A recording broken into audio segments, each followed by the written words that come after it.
শুধু শুক্রবারে 2 রাকাত জুমার নামাজ পড়ে সালাম ফিরাইয়া বাইর হইয়া যে যান, আর যে 1 সপ্তাহ আসেন না আপনি নাফরমান।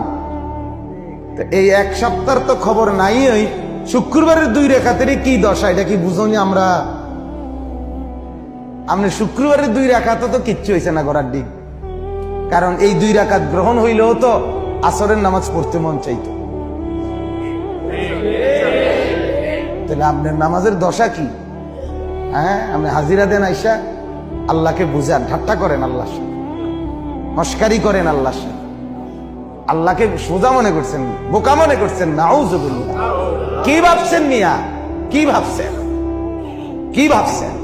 একটা বিল্ডিং এর ঘরে থাকেন, কয়টা টাকা রোজগার করেন, আর এই ফাঙ্গাস তেলাপিয়া ফার্মের মুরকার কক মুরকা দিয়ে ভাত খান, ধন্যপাতা, কাঁচামরিচ, টমাটো, আলুর ভর্তা, এটা দিয়ে নিজেকে খুব বুদ্ধিমান মনে করছেন না?